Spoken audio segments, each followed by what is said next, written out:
Laidos partneriai Vilbra, foto video prekių ir paslaugų lyderiai Lietuvoje. www.vilbrafoto.lt.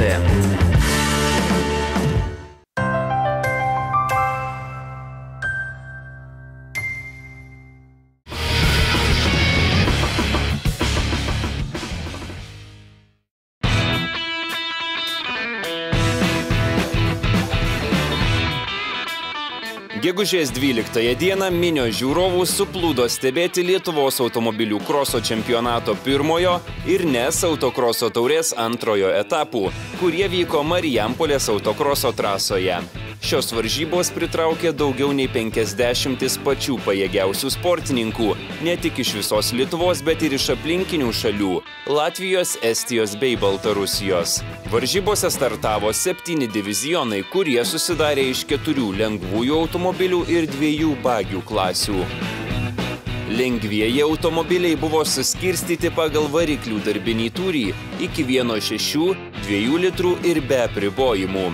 Atskirame divizione išsirikiavo tik VAZ markės automobiliai. Na, o bagių divizioną sudarė į B600 ir B1600 klases suskirstytos sportinės mašinos.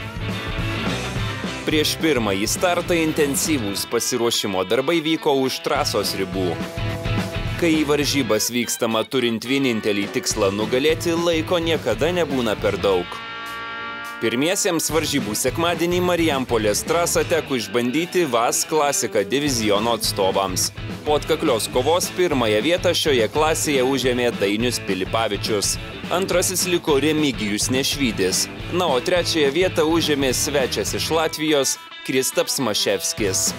Šie sportininkai surinko atitinkamai po 16, 12 ir 10 taškų. Kvalifikacinis laiko važiavimas sekėsi gerai, antrą rezultatą pagal gerumą parodžiau, bet pirmas kvalifikacinis važiuojant, tai pirmam posūkiai traukiai lūžų ir turėjau baigti. Dabar jau mašinas atvarkime, laukiam sekančių važiavimų. Tadas neslėpė, kad lenktyniauti jį gena adrenalinas ir greitis, kurių Marijampolės autokroso trasoje tądien buvo su kaupu. Pašnekovas norėjo padėkoti Kęstučiui Hokui, kurio paskolintą VAZ tądien jis ir vairavo. Iš karto po VAZ klasika starto link pajudėjo D1A ir D1600 divizionus atstovaujantys automobiliai. Šioje klasėje savo pranašumą įrodė pirmąją vietą užėmęs Audrius Budreckis, kuriam atiteko 20 taškų. Antroji vieta teko Latvijoje Andis Klava, kurio Volkswagen Golf jam uždirbo 17 taškų, o trečiasis liko Giedrius Stonys, iš varžybų grįžęs su 15 taškų. Tarp važiavimų kalbintas Audrius Budreckis D1A ir D1600 divizionuose vairavęs Lada 2108, tuo metu užimama 4 vietą savo žodžiais vertino vidutiniškai ir pažadėjo stengtis pakliūti į pirmąjį trejetuką. Kaip trasa siurprizų nepatikė? Ne, normaliai trasa. Yra keletą tokių iš duobių išnešimų, bet apvažiuoti reikia. Kaip konkurentai šiaip stiprus, Latviai lenktyniauja?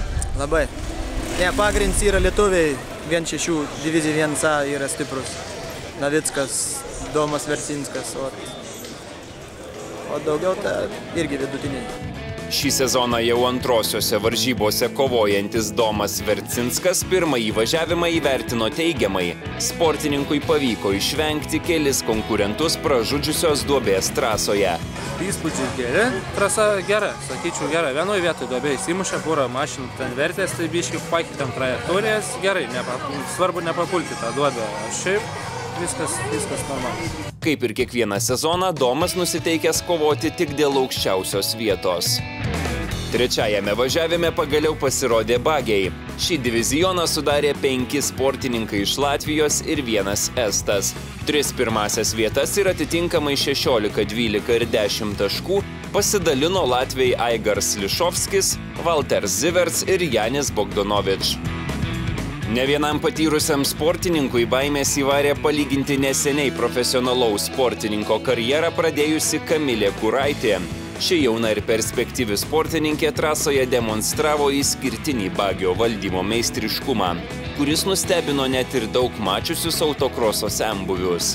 talento nestokojanti lenktynininkė Automoto išdavė, kad gėlytėmis papuoštas jos bagis tai yra tik kruopščiai suformuoto įvaizdžio dalis, kurį pašnekovė vadina vilkas ėriuko kailyje. Ketvirtieji Marijampolės autokroso trasoje ietis surėmė D4 ir 2000 superdivizionų sportininkai. Šias klases sudarė net 14 lenktynininkų, todėl jų važiavimai buvo padalinti į dvi dalis. Pirmąją vietą šiame divizione užėmusio Lauryno Diržininko sąskaita pasipildė 20 taškų, o antroji ir trečioji vietos atiteko sportininkams iš Latvijos Toms Ziedans ir Janis Miščenko, kurie namo parsiveš po 17 ir 15 taškų. Ugira Cross komandoje Volkswagen Golf vairavusio Domo Sakalausko teiravomės, kaip jam sekėsi pirmajame važiavime. Gerus, pakol kas technika gera. Niekas negenda, nelūžta, viskas gerai. Oro sąlygos? Gerus. Lietaus nėra, nekaršta, smagu važiuoti. Įvertinęs, kad sprendimą dalyvauti priėmė iki varžybų likus vos keletui dienų, pašnekovas varžybomis buvo patenkintas. Galingiausi automobiliai susigrūmė D Open klasėje. Šiame važiavime Fortuna nusišypsojo sportininkui iš Baltarusijos Vadzim Kiškurna, vairavusiam BMW M3 ir užėmusiam pirmąją vietą. Darius Tamašauskas ir latvis Inc Jeršovs užėmė atitinkamai antrą ir trečią vietas, už kurias gavo po 12 ir 10 taškų. Netaip laimingai varžybų savaitgalį susiklostė intensyviai prieš varžybą savo automobilį ruošusiam Latvijui Agirs Brediks, kurio Mitsubishi Lancer Revolution apvirto ant šono. Apmaudu, jog sportininkas toliau važiuoti nebegalėjo ir jam varžybos baigėsi neplanuotai anksti. Kalbinome sportininką iš Latvijos Inc Jeršovs, Open klasėje besivaržusį su Subaru Impreza. Svečias gyrė varžybų organizatorius ir kitus lenktynininkus, kurie trasoje neleido atsikvėpti ir garantavo kvapą gniaužiančią kovą. Классно, по-моему, все нормально. Viskas čia gerai, puikiai organizuotos varžybos, lenktynininkai stiprūs, konkurencija yra.